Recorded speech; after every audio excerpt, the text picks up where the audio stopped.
Hello, അസ്സാം വലൈക്കും. ഇന്ന് ഞാൻ വന്നിട്ടുള്ളത് നല്ലൊരു 4 മണി പലഹാരത്തിൻ്റെ റെസിപ്പി ആയിട്ട് തന്നെയാണ്. നമ്മളെ സ്വന്തം ഈവനിങ് സ്നാക്സ്. അപ്പോൾ ഇതാ നമ്മൾ മക്കളൊക്കെ സ്കൂൾ വിട്ട് വരുമ്പോഴത്തേന് നമ്മളെ വീട്ടിൽ ഉള്ള സാധനങ്ങളൊക്കെ വെച്ചിട്ട് നല്ലൊരു റെസിപ്പി ഉണ്ടാക്കട്ടെ. അത് ഉള്ളിവട അല്ല കേട്ടോ, ഉള്ളിവടൻ്റെ ഷേപ്പിലൊക്കെ തന്നെയാണ് ഉണ്ടാക്കിയിരിക്കുന്നത്. പക്ഷേ ഇത് ഉള്ളിവട തന്നെയാണ് ഉണ്ടാക്കിയിരിക്കുന്നത്. പക്ഷേ നമ്മൾ സാധാ ഉള്ളിവട ഉണ്ടാക്കണ മാതിരിയല്ല ഉണ്ടാക്കിയിരിക്കണത് കേട്ടോ.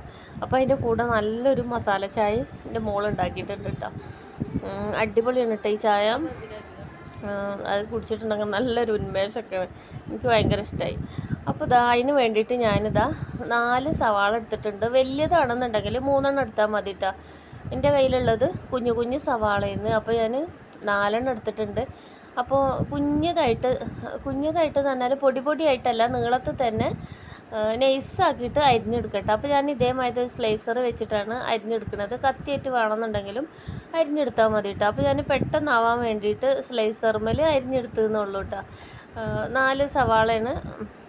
4 സവാള വെച്ചാൽ വലിയത് എടുക്കണ്ട, ചെറുതാണെങ്കിൽ 4 എടുത്താൽ മതി, വലുതാണെങ്കിൽ 3 കേട്ടോ. പിന്നെ അതിക്ക് ഞാനിത് ഒരു പച്ചമുളക് എടുത്തിട്ടുള്ളൂ. പിന്നെ അതിൽ നമ്മൾ ചില്ലി ഫ്ലേക്സും കുരുമുളകും ഒക്കെ ഇടുന്നുണ്ട്. അപ്പോൾ അതുകൊണ്ട് പച്ചമുളക് കുറച്ചെടുത്താൽ മതി കേട്ടോ. കുട്ടികളൊക്കെ കഴിക്കുകയാണെന്നുണ്ടെങ്കിൽ അവർ പച്ചമുളക് കടിച്ചിട്ടിട്ടുണ്ടെന്നുണ്ടെങ്കിൽ പിന്നെ അത് പ്രശ്നമാവും. അപ്പോൾ അതുകൊണ്ട് പച്ചമുളക് ഞാൻ കുറച്ചെടുത്തിട്ടുള്ളൂ, 1 എടുത്തിട്ടുള്ളൂ കേട്ടോ. പിന്നെ ഒരു ചെറിയ കഷ്ണം ഇഞ്ചി എടുത്തിട്ടുണ്ട്. അത് ചതച്ചിടണ്ട, നമ്മൾ പൊടിയായിട്ടിങ്ങനെ അരിഞ്ഞിട്ട് ഇട്ടാൽ മതി കേട്ടോ. അതാണ് ഒന്നുകൂടെ ടേസ്റ്റ്. നമ്മൾ ഇങ്ങനത്തെ ഒക്കെ പലഹാരം ഉണ്ടാക്കുമ്പോൾ ഇഞ്ചിയൊക്കെ പൊടിയായിട്ട് അരിഞ്ഞിട്ട് ഇടണം കേട്ടോ. ഈ കൊക്കവട ഉണ്ടാക്കുമ്പോൾ, പിന്നെ ഉള്ളിവട ഉണ്ടാക്കുമ്പോഴൊക്കെ, അതേമാതിരി പരിപ്പ് വട ഒക്കെ ഉണ്ടാക്കുമ്പോൾ പൊടിയായിട്ട് അരിഞ്ഞിടുക. നമ്മൾ ചതച്ചിട്ടൊക്കെ ഇട്ടിട്ടുണ്ടെന്നുണ്ടെങ്കിൽ അത് വേറൊരു ടേസ്റ്റാണ്. അതേമാതിരി പേസ്റ്റ് ആക്കിയിട്ട് ഇട്ടിട്ടുണ്ടെങ്കിൽ അത് വേറൊരു ടേസ്റ്റാണ്. എല്ലാത്തിനും വേറെ ടേസ്റ്റാണ് കേട്ടോ വരൽ. എനിക്ക് അങ്ങനെയാണ് തോന്നിയിട്ടുള്ളത്. പലതിനും പല ടേസ്റ്റാണ്. അതിപ്പോൾ നമ്മളൊരു ചിക്കൻ കറി ആണെന്നുണ്ടെങ്കിലും നമ്മൾ വെച്ച ചിക്കൻ കറി വേറെ ടേസ്റ്റ്, നമ്മൾ അയൽവാസിയിൽ നിന്നൊക്കെ നമ്മൾ പോയി കഴിക്കുകയാണെന്നുണ്ടെങ്കിൽ, കുടുംബത്തിൽ നിന്ന് കഴിക്കുകയാണെന്നുണ്ടെങ്കിലും അതൊക്കെ വേറൊരു ടേസ്റ്റ് അല്ലേ ഈ കറി. എനിക്ക് അങ്ങനെയാണ് തോന്നിയിട്ടുള്ളത് കേട്ടോ. പിന്നെ അതാ ഇതിലേക്ക് 2 കോഴിമുട്ട പൊട്ടിച്ച് വെച്ചിട്ടുണ്ട്. ഇതിൽ നമ്മൾ കുഴക്കാൻ വെള്ളമൊന്നും ചേർക്കണില്ല കേട്ടോ. ഇതൊരു 10 മിനിറ്റ് ഇതേമായി നല്ലോണം തിരുമ്മി വെക്കണം. അപ്പോൾ ഈ സവാളൻ്റെ ഉള്ളിൽ നിന്ന് തന്നെ കുറച്ച് വെള്ളം ഊറി വരും. പിന്നെ ഈ കോഴിമുട്ട ഉണ്ടല്ലോ, പിന്നെ അതും കൂടി കൂട്ടിയിട്ടാണ് നമ്മൾ കുഴച്ചെടുക്കുന്നത്. അപ്പോൾ ഇത് ആവശ്യത്തിന് ഉപ്പ് ഇട്ട് കൊടുത്തിട്ടുണ്ട്, കുറച്ച് ചില്ലി ഫ്ലേക്സ് ഇട്ട് കൊടുത്തിട്ടുണ്ട്. ഇതില്ലാന്നുണ്ടെങ്കിൽ ചുവന്ന മുളക് ഉണ്ടെന്നുണ്ടെങ്കിൽ ഒന്ന് മിക്സിയിൽ ഒന്ന് ക്രഷ് ചെയ്തിട്ട് ഇട്ട് കൊടുത്താൽ മതി കേട്ടോ. അല്ലെങ്കിൽ ഇടിക്കല്ലിൽ ഒന്ന് കുത്തിയിട്ട് എങ്ങനെയെങ്കിലും ഒന്ന് ഇട്ട് കൊടുത്താൽ മതി. അപ്പോൾ നമുക്ക് നല്ല ചില്ലി ഫ്ലേക്സ് കിട്ടും കേട്ടോ. അപ്പോൾ ഇനി ഇത് കൈയായിട്ട് തന്നെ നല്ലോണം തിരുമ്മി യോജിപ്പിക്കണം. അതിൻ്റെ അല്ലികളൊക്കെ ഇങ്ങനെ വേറിട്ട് വരണം കേട്ടോ. ഒരു 10 മിനിറ്റ് അവിടെ വെക്കുമ്പോഴത്തേന് ഈ ഉള്ളി നല്ല സോഫ്റ്റായിട്ട് വരും. അപ്പോൾ പിന്നെ നമ്മൾ അത് ഉണ്ടാക്കിയെടുക്കുമ്പോഴും നല്ലൊരു ഇതിൽ തന്നെ നമുക്ക് കിട്ടും കേട്ടോ. മറ്റേത് എന്തോ മാതിരിയൊക്കെ അറുമുറെന്ന് പറഞ്ഞ് കിടക്കണ മാതിരിയൊക്കെ തോന്നും. നമുക്കിത് കുറച്ച് സോഫ്റ്റായിട്ടാണ് വേണ്ടത്. പുറത്ത് നല്ല ക്രിസ്പി ആണെങ്കിലും ഉള്ളിൽ നല്ല സോഫ്റ്റായിട്ടാണ് കേട്ടോ കിട്ടേണ്ടത്. അപ്പോൾ ഞാൻ നല്ലോണം കൈ കൊണ്ട് തന്നെ മിക്സാക്കി കൊടുക്കേണ്ടത്. സ്പൂണായിട്ടൊന്ന് മിക്സാക്കി കൊടുത്തിട്ടുണ്ടെന്നുണ്ടെങ്കിൽ ശരിയാവില്ല കേട്ടോ. പിന്നെ അധികം കുറച്ച് മല്ലിൻ്റെ ഇലയും കുറച്ച് വേപ്പിൻ്റെ ഇലയും കൂടി അരിഞ്ഞ് വെച്ചിട്ടുണ്ട് കേട്ടോ. മല്ലിൻ്റെ ഇല എൻ്റെ കയ്യിൽ കുറച്ചുള്ളേന്ന്. അപ്പോൾ ഉണ്ടെന്നുണ്ടെങ്കിൽ ഒരു പിടിയോളം മല്ലിൻ്റെ ഇല എടുത്തോണ്ടിട്ടാ. അപ്പം എൻ്റെ കയ്യിലില്ല. അപ്പോൾ നമ്മൾ എന്താ പറയുക, എപ്പോഴും പറയണ മാതിരി തന്നെ പകുതി വെച്ച് പോകാൻ പാടില്ലല്ലോ. ഉള്ള സാധനങ്ങൾ വെച്ചിട്ട് നമുക്ക് ഉണ്ടാക്കിയെടുക്കാം. പിന്നെ അതാ ഞാൻ അതിലേക്ക് 1 കപ്പ് കടലമാവും 1 ടേബിൾ സ്പൂണ് അരിപ്പൊടിയാണ് ഇട്ടെടുത്തിക്കണത്. വറുത്ത അരിപ്പൊടിയാണ് എടുത്തിക്കണത്. ഏത് അരിപ്പൊടി വേണമെങ്കിലും എടുക്കുക. അതൊന്ന് ക്രിസ്പി ആയിട്ട് കിട്ടാൻ വേണ്ടിയിട്ടാണ് അരിപ്പൊടി എടുത്തിക്കണത്. പിന്നെ അതിലേക്ക് മൈദ അല്ല ഇട്ട് കൊടുത്തിക്കണത്, കടലമാവാണ്. കടലമാവ് ഉണ്ടെന്നുണ്ടെങ്കിൽ കടലമാവിന് ഇട്ട് കൊടുക്കുക. അതിന് വേറൊരു ടേസ്റ്റ് ആയിക്കാരം. മൈദപ്പൊടി ഉണ്ടാക്കുകയാണെങ്കിൽ വേറൊരു ടേസ്റ്റ് ആവും കേട്ടോ വരൽ. അപ്പോൾ കടലമാവേറ്റ് തന്നെ ഉണ്ടാക്കുക. ഇനി ഈ വെള്ളത്തിൽ വേണം ഈ പൊടി കുഴച്ചെടുക്കാൻ വേണ്ടിയിട്ട്. ഇത് ലൂസായി പോകുന്നുണ്ട്, കുറച്ചും കൂടി പൊടി കൂട്ടി കൊടുക്കണമെന്നൊക്കെ നിങ്ങൾക്ക് തോന്നും. പക്ഷേ കൂട്ടി കൊടുക്കരുത് കേട്ടോ. ഇത് 1 കപ്പ് ഈ ഞാൻ പറഞ്ഞ അളവുക്ക് പാകമായിട്ട് വരും കേട്ടോ. നമുക്കിതിങ്ങനെ കോഴിമുട്ട ഉള്ളതുകൊണ്ട് കയ്യിൽ ഒട്ടിപ്പിടിക്കുകയൊക്കെ ചെയ്യും കേട്ടോ. അതൊന്നും പ്രശ്നമാക്കണ്ട, ഒട്ടിപ്പിടിച്ചോട്ടെ.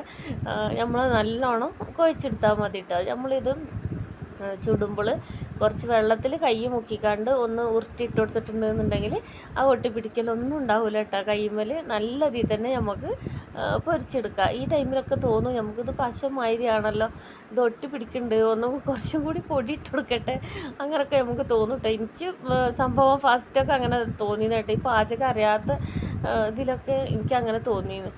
അപ്പോൾ ഇതാ ഇതിലേക്ക് ഞാൻ ഒരു 1/2 ടേബിൾ സ്പൂൺ കുരുമുളകും പൊടിയും 1/2 ടേബിൾ സ്പൂണോളം ഗരം മസാല ഇട്ടെടുത്തിട്ടാണ്. ഗരം മസാല, ചിക്കൻ മസാല, മീറ്റ് മസാല എന്തെങ്കിലും ഒന്ന് ഇട്ടെടുത്താൽ മതി, ഏതാ കയ്യിലുള്ളതെന്ന് വെച്ചാൽ. അപ്പോൾ ഇതാ ഞാൻ അത് നല്ലോണം കുഴച്ചെടുത്ത് കിട്ടുക. അപ്പോൾ ഇതാ നല്ല ഒട്ടണ പരുവമായി തന്നെയാണ് എനിക്ക് കിട്ടിയിരിക്കുന്നത്. അത് ഞാൻ പറഞ്ഞില്ല, അത് കുഴപ്പമൊന്നുമില്ല, നമ്മൾ ഉരുട്ടിയിടുമ്പോൾ ശരിയായിക്കോളും കേട്ടോ. അപ്പോൾ ഇതാ ഞാൻ എണ്ണ ഒക്കെ നല്ലോണം ചൂടായിക്കണമെന്നൊക്കെ നോക്കണം കേട്ടോ. അപ്പോൾ ഞാൻ കയ്യിൽ വെള്ളം ഒന്ന് തൊട്ട് കൊടുത്തിട്ടാണ് ഇതിങ്ങനെ എടുക്കുന്നത് കേട്ടോ. അപ്പോൾ കണ്ടില്ലേ, കയ്യിലൊട്ട് പിടിക്കണമൊന്നുമില്ല. എന്നിട്ട് ഇതേമാതിരി നമ്മൾ ഉള്ളിവട ഉണ്ടാക്കണ അതേമാതിരി തന്നെ ഉണ്ടാക്കിയിട്ട് ഇട്ട് കൊടുക്കുക. ഇത് ഇതേ ഷേപ്പിൽ തന്നെ ഇടണമെന്ന് യാതൊരു നിർബന്ധമില്ല കേട്ടോ. നമുക്കിങ്ങനെ നുള്ളി പൊരിക്കണ മാതിരി വേണമെന്നുണ്ടെങ്കിലും ഇട്ട് കൊടുക്കുക. അപ്പോൾ ഞാനിപ്പോൾ ഈ ഒരു ഷേപ്പിൽ ഇട്ടെടുത്തെന്ന് മാത്രമേ ഉള്ളൂ. അതൊക്കെ നമ്മളെ ഇഷ്ടമാണ് കേട്ടോ. നമ്മൾ കഴിക്കുന്നവരെ ഇഷ്ടമാണ് ഇത് എങ്ങനെയാണ് ഉണ്ടാക്കേണ്ടത്, എങ്ങനെയാണ് കഴിക്കേണ്ടതെന്നൊക്കെ കേട്ടോ. നമുക്ക് ഈ ഷേപ്പ് ഇഷ്ടമല്ല എന്നുണ്ടെങ്കിൽ വേറെ ഷേപ്പിൽ ഉണ്ടാക്കണം, അതൊന്നും ഒരു പ്രശ്നമേ ഇല്ല. നമ്മൾ ഉണ്ടാക്കിയിട്ട് ടേസ്റ്റ് ഉണ്ടോ ഇല്ലേ അത്ര മാത്രം നമ്മൾ വിചാരിച്ചാൽ മതി കേട്ടോ. പിന്നെ ഇത് എങ്ങനെയാണ് പൊരിക്കേണ്ടതെന്നൊക്കെ ഉള്ളത് ചിലർക്ക് ഇത് കൊക്കവടൻ്റെ രൂപത്തിൽ പൊരിക്കാനേക്കാരും ഇഷ്ടം. ഇങ്ങനെ നുള്ളി ഇട്ടുകാണ്ട് പൊരിക്കാൻ ഇഷ്ടം. പക്ഷേ റൗണ്ടാക്കിയാൽ കിട്ടൂല കേട്ടോ. ഇത് ഒന്നാമത് പേസ്റ്റായി ഇരിക്കുന്ന സാധനമാണ്. അത് നമ്മൾ ഒരിക്കലും പിന്നെ ബോളുമാതിരി പൊരിക്കാനേ നമുക്ക് കഴിയൂല. അപ്പോൾ ഒന്ന് നുള്ളി പൊരിക്കാൻ കഴിയും, അല്ലാന്നുണ്ടെങ്കിൽ ഇതാ നമ്മളെ ഉള്ളിവടൻ്റെ അതേമാതിരി തന്നെ പൊരിക്കുക. ഏകദേശം ഒരു ഉള്ളിവടൻ്റെ എന്താ പറയുക, എളാപ്പം മൂത്താപ്പം മക്കളാണെന്നൊക്കെ പറയാം കേട്ടോ. ഇതിൽ കഴിക്കുമ്പോൾ നല്ലൊരു കുരുമുളകിൻ്റെ, കോഴിമുട്ടൻ്റെ, മല്ലിയിലിൻ്റെ ഒക്കെ ടേസ്റ്റ് വരും. അതുകൊണ്ട് നമുക്ക് ഉള്ളിവടൻ്റെ ആ ടേസ്റ്റ് ആയിരിക്കുമല്ലോ നമുക്ക് കിട്ടൽ കേട്ടോ. അപ്പോൾ ഇതാ പിന്നെ തിരിച്ച് മറിച്ചൊക്കെ ഇട്ടിട്ട് നല്ല ഹൈ ഫ്ലെയിമിൽ വെക്കണ്ട. എണ്ണ നല്ലോണം ചൂടായതിൻ്റെ ശേഷം ചട്ടി ഒന്ന് സ്പീഡ് കുറച്ച് കൊടുക്കട്ടോ. ചട്ടിയല്ല, ഗ്യാസ് ഒന്ന് സ്പീഡ് കുറച്ച് കൊടുക്കുക. എന്നിട്ട് മീഡിയം ഫ്ലെയിമിൽ വെച്ചിട്ട് നല്ലോണം പൊരിച്ചെടുക്കട്ടെ. ഉള്ളൊക്കെ ഒന്ന് വെന്ത് കിട്ടുന്നെ വേണം. അപ്പോൾ മീഡിയം ഫ്ലെയിമിൽ വെച്ചിട്ട് പൊരിച്ചെടുത്താൽ മതി. ഹൈ ഫ്ലെയിമിൽ വെച്ചിട്ടുണ്ടെന്നുണ്ടെങ്കിൽ പുറത്തൊക്കെ നല്ല ക്രിസ്പി ആയിക്കാരം, പക്ഷേ ഉള്ളിൽ പച്ച ആയിക്കാരം കേട്ടോ, വെന്തിട്ടുണ്ടാവില്ല. പച്ച എന്ന് പറഞ്ഞാൽ കളറല്ല ഞാൻ ഉദ്ദേശിച്ചത്, വെന്തിട്ടുണ്ടാവില്ല എന്നിട്ടോ. അപ്പോൾ ഇത് ആദ്യത്തെ ബാച്ച് ഞാൻ പൊരിച്ചെടുത്ത് മറ്റതും അതേമാതിരി തന്നെ പൊരിച്ചെടുക്കുന്നുണ്ട് കേട്ടോ. ഇതിപ്പോൾ ഞങ്ങളിവിടെ വീട്ടിൽ 5 ആൾക്കാരുണ്ട്. അപ്പോൾ 5 ആൾക്കാർക്ക് കഴിക്കാനുള്ളത് ഇഷ്ടം പോലെ നമുക്ക് കിട്ടും കേട്ടോ. അപ്പോൾ ഞാനത് മുറിച്ച് കാണിച്ചു തരാം. ഇത് സോസ് കൂട്ടിയിട്ട് കഴിക്കാൻ നല്ല ടേസ്റ്റാണ് കേട്ടോ. നല്ല ചൂടുണ്ട്, ആവി പറക്കണുണ്ട് കേട്ടോ. പുറത്ത് നല്ല ക്രിസ്പിയാണ്, ഉള്ളിൽ നല്ല സോഫ്റ്റാണ് കേട്ടോ.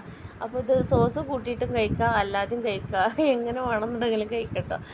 മയോണൈസ് കൂട്ടിയിട്ടും കഴിക്കുക, ഒക്കെ നമ്മളെ ഇഷ്ടമാണ് കേട്ടോ. എനിക്ക് ചട്നിയിൽ വെച്ചിട്ട് ഏറ്റവും ഇഷ്ടം പിന്നെ മിൻറ്റ് ചട്നി, എന്താ പറയുക, നമ്മൾ പച്ച കളറിൽ ഉണ്ടാക്കില്ലേ മിൻറ്റ് ചട്നി, അതാണ് കേട്ടോ എനിക്ക് ഏറ്റവും ഇഷ്ടം. ഗ്രീൻ ചട്നി അത് ഞാൻ എന്തിനോട് കൂട്ടിയിട്ട് ഞാൻ കഴിക്കും. അപ്പോൾ ഇതാ മോള് കുറച്ച് സോസ് ഒഴിച്ച് തന്നിട്ടാ, പക്ഷേ അവൾ ഒഴിച്ചത് മൊത്തം എൻ്റെ കയ്യുമൊക്കെയാണ് അപ്പോൾ ഒഴിക്കണത്. അപ്പോൾ ഇതാ എല്ലാവരും ഞങ്ങൾ ചായ കുടിക്കണം കേട്ടോ. മിറാനിനൊക്കെ നല്ല ഇഷ്ടമായിട്ടുണ്ട്.